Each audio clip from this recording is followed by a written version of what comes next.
All right, from Sports Illustrated, our friend back here on the Rich Eisen Show, Albert Breer, kind enough to zoom in here to kick off our second hour. How are you, Albert?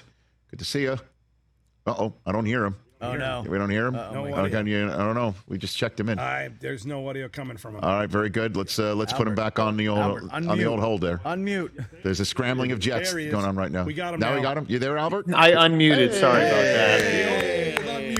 It's been 3 years. It's been 3 years since we all started doing this, and I still don't know how to unmute. So here we go. Speaking of 3 years, 3 years ago is the last time I muted you in November. So I guess we're all. Oh, do we have I mean, we don't want to go down that road today, do we? Because sure I heard we might have a sequel to Spygate here. What do you mean? What's happening? Seriously, what are you talking about? What are you talking about? I don't know. You could look on the internet. There might be a sequel to Spygate unfolding on the internet now. Is that right? I didn't know that. Oh, I had no idea. Are you serious? I swear to you, on my children's hair. Sir, you could go for it. There's some allegations of. Unless this is not factual, and you are not ready as a reporter who's all about facts. I'm not reporting it. I'm citing somebody else's reporting. Dan Wetzel and Ross Dellinger. Well, those are legit people. All right, guys, hold on. The University of Michigan is under investigation from the NCAA for in-person scouting violations per Ross Dellinger. Michigan is being alleged to send unnamed individuals to attend opponents' games and gather information on the signs they use for play calls. Okay, so what's wrong with that? Stealing What's accusations. wrong with that? Well, it's no hamburger. Okay. Yeah. Honestly, what's wrong with sending somebody to? So they're recording other teams' signs or whatever? I mean. Come on, man. Sign stealing or whatever. Get out of here. I don't know. I'm just kind of telling you what I heard. I don't know. So wait a minute. Let's take a look that photograph of Scott Van Pelt that's being held up and match it to the play. You know, Halle Berry. You know what I mean? No, that Paul Feinbaum photograph is associated with this play. All right. Okay, Albert. How you doing, man? Good to chat with you. I'm good. How was England? Oh, dude. It's great. Have you been to any of those international games? I have. Yeah, I've been to 3 or 4. They're unbelievable. It's a great to go over to London in the fall, and it's the atmosphere is actually. I don't know if it's still this way, but the ones that I've been to, it's a super different. Like it just feels different in the stadium. Yeah. You know what I mean? Like it's just like the noise is almost like the noise being in a stadium versus like a stadium in the States is so different. You know, it feels completely unique to where you're at, you know, not the same as an American game at all. It could be the alcohol percentage as well. I don't know, but but it is also the fans are totally into it and they are so knowledgeable and it is great. It does have like a Super Bowl feel to it. I know the Munich game, Brady and Pete Carroll said afterwards, it felt like a Super Bowl for them. You know, it really is great. But yes, London was terrific. So let's just jump into the trade deadline. We would be 2 weeks removed from the dust settling. What do you expect for the trade deadline right now, Albert? Yeah, I think we've talked about this, Rich, but I think one of the things that's really interesting about this year's trade deadline is how next year's quarterback class could play into it. And, because it's seen as a strong and deep class, like with, not only the two guys that we've been talking about forever and Caleb Williams and Drake May, but, some of the guys that I think intrigue teams now and they're starting to dig into, like your Michael Penix Jr., your Bo Nix, your JJ McCarthy, your Quinn Ewers, like there's just, I think, a feeling that this is going to be a good year to need a quarterback in the draft. And, I think for some owners, like where, like they're increasingly listening to their analytics people, the analytics people are telling them this is what the value of a franchise quarterback is. And if we can get one, we should get one. So are there a few teams that are going to look at the landscape here and say, it's time to tear down and we're not going to tank, but it's time to manage our roster creatively, move some pieces off the roster. And if we're playing for 2024, let's do that. I think that at the very least, I think that idea is being entertained in some places. And I think there are teams on the other side of it, your contenders, your buyers that are ready for that. And I think it's going to make for an interesting couple of weeks. Doesn't mean there's going to be a wild amount of activity, but I do think it's like a factor that's going to play into the way the next couple of weeks could play out. I was just, the total speculation, but obviously this was happening during the summer as well. Derrick Henry, 29 years of age, he makes a lot of money. I didn't get a single whiff of a hint or anything of that nature when I was around the Tennessee Titans in London. He looked happy. Everyone loves him. He was having a good time. I asked tons of the Titans players and also Vrabel, give me a good Derrick Henry story. And they were all talking about how he was walking around pranking everybody with a feather, tickling them behind their ears or behind their neck just the previous day. So like he's not in any way, shape, or form, angry, upset, disgruntled. I didn't get a sense of that. But, I mean, they're a 2-4 team. They had Malik Willis out there. I don't know when Tannehill's coming back. And maybe, they are on a bye this week, and maybe the result just before the trade deadline does spur them into action. Is there a name like Derrick Henry, or is he a name that is out there that might actually go on Halloween, you think? Yeah, I mean, Tennessee's one like that I think you would look at and say they'll at least get phone calls. And they've got some older players on their roster. Derrick Henry's one. Kevin Byard, the great safety who just restructured this year, he'd be another one where like they would at least have to listen because they are going through a reset year. And it does look like with their quarterback now hurt, it's going to be difficult for them to contend. So if there's a year to build up some draft capital and get yourself ready for April, this would be the year. There are 3 other teams I would keep an eye on. One is Carolina.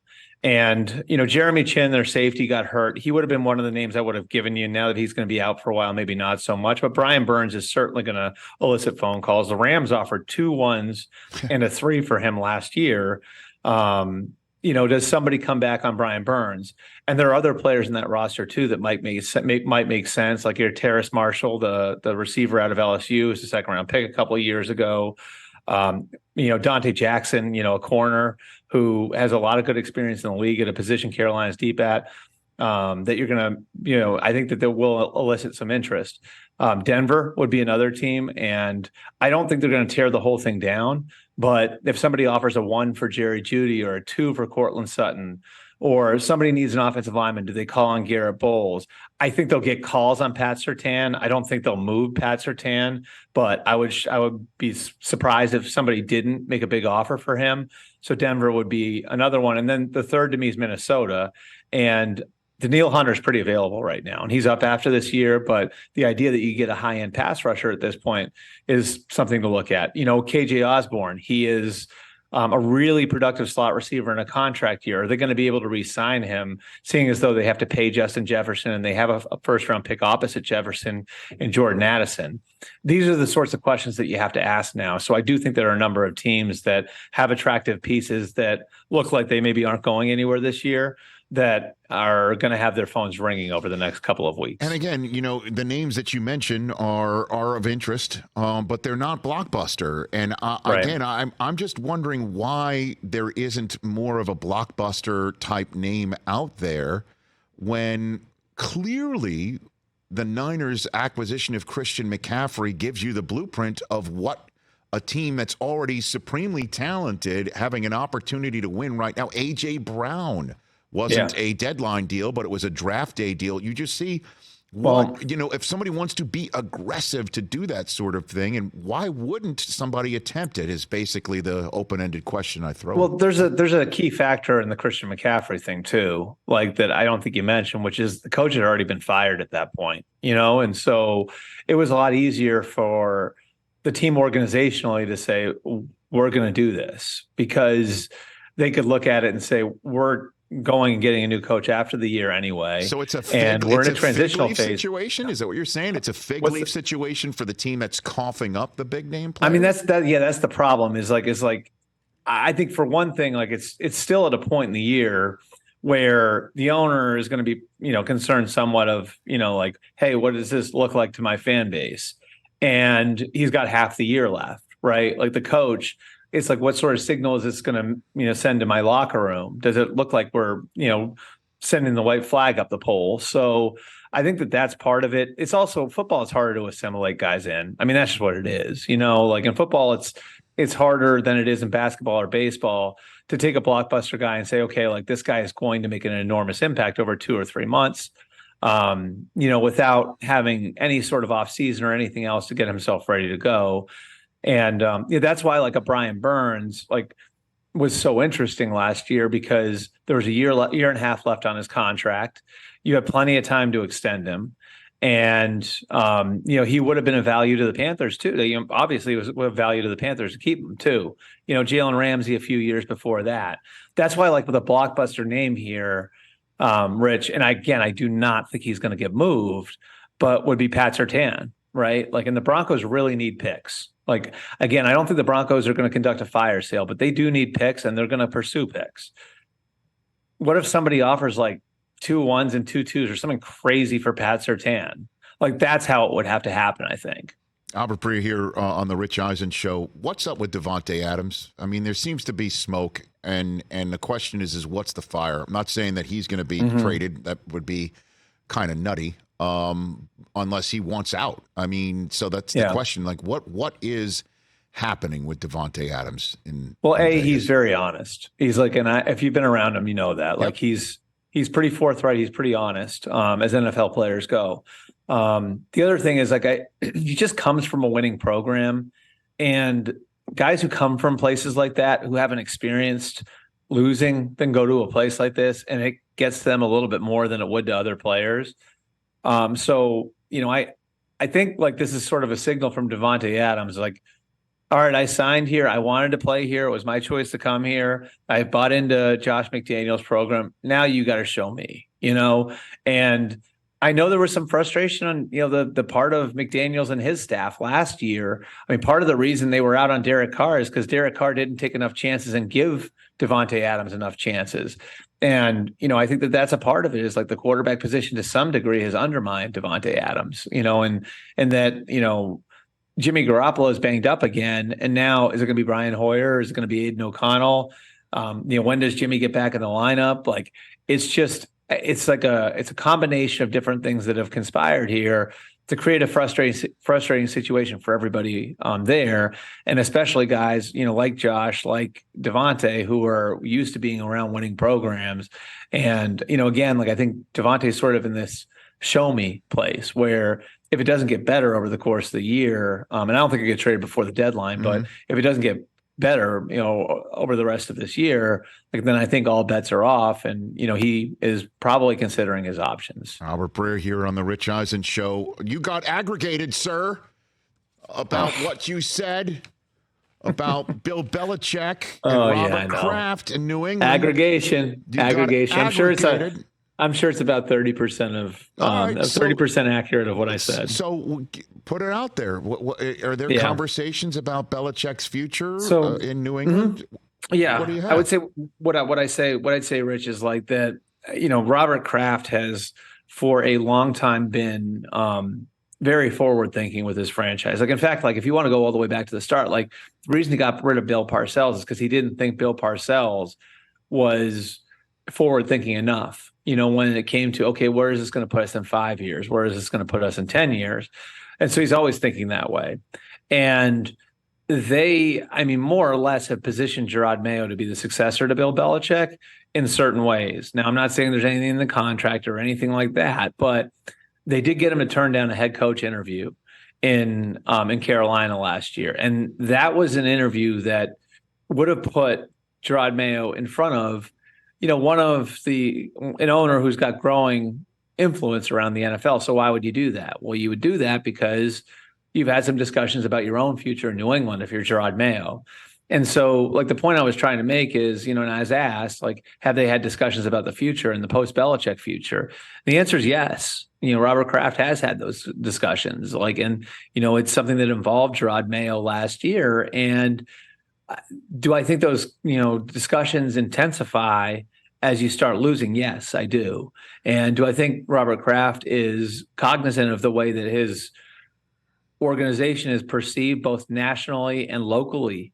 I do. I do think he is very cognizant of all of that. And so, the discussions on the future of the franchise are always ongoing. And I think they were in January and February with, Gerard Mayo being involved in that and knowing that, like, this guy could be the next guy here. And, I think where maybe a month ago I would have told you, and I think I said it on your show, like, I would have told you, I think the likelihood is maybe he hires a GM and, like, says, okay, Bill, like, the GM's not going to report to you, but he's not going to report, or GM's not going to report you're not going to report to the GM, but he's not going to report to you either. Like, we're going to have both you guys reporting to me, and we're going to change the structure here. Now it's almost like, can you go forward with Bill at all based on where the roster is, based on, what we're seeing on the field on a week-to-week basis? So, I mean, I think Robert and Kraft and obviously you and I both know, Jonathan is positioned to be the successor when it comes to the primary owner of the team. Those guys have had those conversations certainly. And, I think the Gerard Mayo situation in January and February, made those conversations a little bit more serious. And I would think that they only intensify over the last few weeks as they've suffered some embarrassing losses. And now they're sitting there at 1-5. Yeah, I know, with the Bills and the Dolphins before. Yep. I mean, it's 1-7 potentially. A game against the Commanders before I see them in Germany against the Colts. And so what does it look? What do the conversations look like? Like sitting him down, like literally RKK and B squared in a room having these conversations? No, I don't. No. I think but I do think like Robert. Robert's smart. Like I think he's discussed it's the future of the organization. So he has those discussions with different people. I don't think that. Now, I don't know one way or the other whether or not he and Bill have sat down face to face and said, what are we going to do in 2.5 months? But, there's no question that, people in that organization beneath Bill, are aware that the future is unstable there right now. Like, I don't know, I said to somebody there, over the last couple of weeks, like I don't think he outright fires Bill. And, the response I got was like, who knows, and you never would have thought that even a year ago, right? Like that like they would outright fire Bill, but somebody wouldn't be sure that isn't going to happen who works there. It's like, it's as unstable as they've been in a while. And I think like the biggest problem for Robert isn't so much where they are right now from a record standpoint, is the trajectory of the franchise. I don't think they have a position on offense that's not going to be a need for them in the offseason. That's wild. And I don't think you can look at that roster and find more than a player or two that you could say definitively, that guy's going to be there 2 or 3 years from now. Like Christian Gonzalez, and that's probably it. So it's about as unstable a place as they've been in a long time. Albert Breer, a couple minutes left with you, sir. What about the 49ers injuries? They came out bruised and battered from the loss to the Browns. They got a Monday night game. Obviously, this is of fantasy importance for a bunch of people as well. But, the NFC is up in the air with the Lions playing as well as they're playing. And you got the Eagles coming off their first loss with the Dolphins coming in on Sunday night. And now the 49ers going on the road, licking their wounds. They got Brock Purdy in hour 3. So I throw that all to you about their health going into this. Yeah, I mean, week. Well, first of all, you're right. I think you're right to put the Lions in that group, because I don't know. Like I think people have a tendency to still talk about them like they're a Cinderella story when they actually they look like a legitimate powerhouse now. You know what I mean? They're Cinderella with a samurai sword, man. Yeah, That's what they are. Yeah. So so I would I'd say with the Niners, and I hate to sound like a coach here, but I do like. My feeling on it is like the Debo and Christian McCaffrey injuries are week to week. Okay. I think this week brings up an interesting situation. There is now the Niners play on natural grass. No team has players that have been more militant about the surfaces they play on than the Niners, led by Nick Bosa, who, if you remember, was hurt on the MetLife turf a few years ago. That's right. And there was that afternoon was a massacre with injuries. And so there is that type of turf, slip film, which the league and the Players Association have both agreed this is a less safe surface. They agreed that last year. There were 6 stadiums that had it last year. 3 of those stadiums switched out the turf. New Orleans, Detroit, and MetLife all switched out the turf. That means there are 3 left that have that surface. Minnesota is one of those 3. So I just wonder if a team that's got the capability to take a long-term view here, right? Because we know they're going to be in the playoffs, that, they're worried about seeding, but the health of the players is a little bit more important. That has a locker room full of guys that are militant about these sorts of things. Do they tap the brakes on some of their guys who are hurt here, knowing what that surface is? And so, again, it's one of 3 surfaces left in the NFL. It's Indianapolis, Minneapolis, and Cincinnati that still have what's called the slip film turf. And I'll be really interested to see how the Niners handle that going into Minnesota on Monday night, especially when on the other end of it too, you got a short week. And again, I guess then let's finish up with this. Why won't the league? Again, it's not my money, but it's probably a few tens of millions league wide to do what they and plus this is an international sport now, as we know. Yep. Traveling, everybody sees the Premier League, what they do with natural grass and in a way tiering it underground, and you could remove it and put the artificial turf out for Taylor Swift or for whatever else that these multi-purpose stadiums. I mean, you can do it. You see with the technology. Why won't the league do it? Why won't the NFL just go ahead and do it?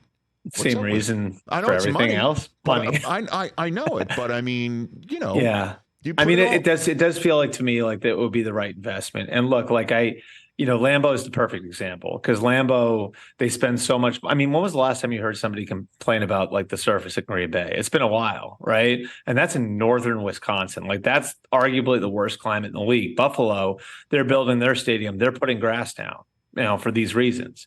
And so, I think it's a matter of the price of the teams going up. It's a matter of the price of the stadiums going up, that the owners feel like they've got to put every event under the sun in stadiums, and the only way to do it without spending tens of millions of dollars to maintain the grass is to lay down artificial turf. And I like the smoking guns to me are Tennessee and Carolina. And I know Tennessee's grass surface wasn't great the last couple of years, which is why they do this. Well, why ain't you just try to get a better grass surface? Why don't you try to solve that a different way? Because it's easier, because it's cheaper to lay down the turf. And Nashville's obviously a city that has a lot of concerts, that is attractive for a lot of events. And so, I just think it's a conversation that the players have to keep pushing on, and it's going to be expensive if they want to make a commitment to putting grass in as many places as they possibly can. You got to ask yourself the question: if you're an owner, if you're the league, is the health of our players paramount? Because if it is, you'll do that. And maybe even this part of it is an interesting way to look at it. Maybe you go to the union and say, will you give us like a kickback, like an exemption, like from, what goes into the salary cap if we do this, right? Like say $5 million a team into a surfaces fund, right? Like, so $5 million comes off the cap every year, which is whatever, divide that by 53, however many per player. Like we will, if we create a fund for surfaces, will you contribute to that fund? It would be an interesting way to look at it if you were the league and you wanted the players to chip into it too, because it would be an investment for the players into themselves. So I think there are ways to solve this. I just, and again, it's not just the injuries either, Rich. It's how players feel when they come off of that. No, I know that's a fact, Albert. And it's also, again, just to, be fair, injuries happen on natural grass too. I mean, Elijah Vera Tucker of the Jets hurt his triceps, and I know that's not normally associated with artificial turf, but bodies move in certain ways, and then blew out his Achilles on the same natural grass surface in Denver. Well, here's the smoking gun. Here's the real smoking gun. How many teams voluntarily practice outside on artificial turf, even ones that have it in their stadium? Zero. Right. Why do they all practice on grass? I got it. I hear you. And again, that's why I bring it all up, and it's a fascinating point about Monday Night Football, and what the Niners might do with their injured stars on a surface that they're not psyched about playing on. Albert, appreciate the time. I'm setting around 1:15 Eastern for your first complaining text to me about play calling or something going on in the horseshoe. Well, I'm just before I go, I did want to wish you luck in getting this little misunderstanding cleared up. I'm sure it's just like the cheeseburger. Okay. Thank you very much. I appreciate it. All right, Albert. Little push, Thanks, little Rich. shove. You take care, brother. There you go. I love to see it at the bottom. It says graduate of The Ohio State University at the bottom of the screen. That's great. Okay. Catch the Rich Eisen Show every single day on the Roku channel, 12 to 3 Eastern, for free.